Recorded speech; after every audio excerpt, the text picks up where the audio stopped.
Jasmine Makwana. જસ્મીનભાઈ, શું ફરિયાદ હતી તમારી અને અમરનાથ મહાદેવ મંદિરમાં કોના દ્વારા ધમકી આપવામાં આવી છે? મારું નામ જસ્મીન મકવાણા છે અને 20/4/2025 ના રોજ મંદિરના કહેવાતા પ્રમુખ પીટી જાડેજા બાપુએ મને ધમકી આપેલી કે તમારે લોકોએ કાલથી મહાઆરતી કરવાની નથી। અમે 30/9/2024 થી આ દર સોમવારે મહાઆરતીનું આયોજન કરતા હોય છે અને એમાં હજારો લોકો પ્રસાદનો લાભ લેતા હોય છે અને આરતીનો લાભ લેતા હોય છે।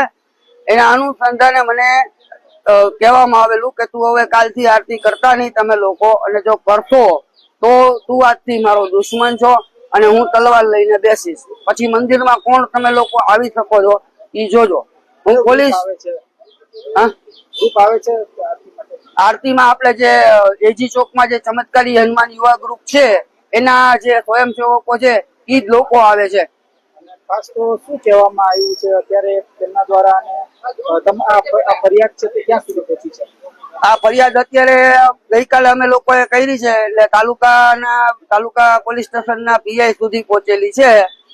પછી આગળ અમે લોકો શું કાર્યવાહી કરે છે એના ઉપર આધાર છે। મંદિરના ટ્રસ્ટમાં કઈ પ્રકારની ગેરરીતિ? મંદિરના ટ્રસ્ટમાં આજે જનરલી ચેરિટી કમિશનરનો નિયમ એવો હોય છે કે 2004માં એને નોંધણી કરી તો એના નિયમ પ્રમાણે એના બંધારણમાં લખેલું છે, ટ્રસ્ટના બંધારણમાં, કે 3 વર્ષે ફેરફાર રિપોર્ટ ભરવો। પણ 2007 પછી કોઈ પણ જાતનો ફેરફાર રિપોર્ટ એમાં ભરેલો નથી। 2007 પછી આખો પીટીઆર નો ચોપડો છે ઈ કોરે-કોરો છે। અને બીજું કે શેડ્યુલ 10 જે ચેરિટી કમિશનરમાં ઓડિટ માટેનું હોય છે, જે પૈસાના હિસાબ માટેનું હોય છે, આજે 2004 થી 2025 સુધી અમે લોકોએ એડવોકેટ થ્રુ જે શેડ્યુલ 10 કઢાવેલ, પીટીઆર કઢાવેલ, તે બધું કોરે-કોરું છે।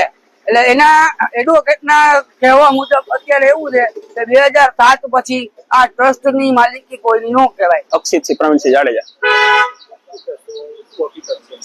હકીકતમાં એવું છે, મારા ફાધર 2004 થી અહીં બધા ટ્રસ્ટીઓ એમને પ્રમુખ બનાવેલા।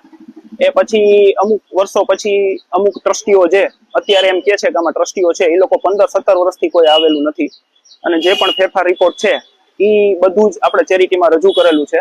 અને આ જે યુવા ગ્રુપ છે એમને આ મંદિરનો કબજો મેળવવો છે, બરાબર છે, ગમે એમ ખોટા સાબિત કરીને એમને આ વસ્તુ ઊભી કરેલી છે। બીજું 2 મહિના પહેલા એમને જો અરજી કરેલી હોય તો 2-2.5 મહિના પછી શું કામ ફરિયાદ, બરાબર છે, એટલે અમુક વસ્તુની રાહ જોતા હતા। હમણાં તાજેતરમાં અમારા મંદિરના પૂજારી અને ગોરાણીમાને આ લોકો 10 જણા આવીને 12 જણા આવીને એવી ધમકી આપી ગયા કે પીટીને કહી દેજો, બરાબર, આ તમે નવગ્રહનું જે મંદિર બનાવી રહ્યા છો એ તોડી નાખે, નકર અમે તોડી નાખશું।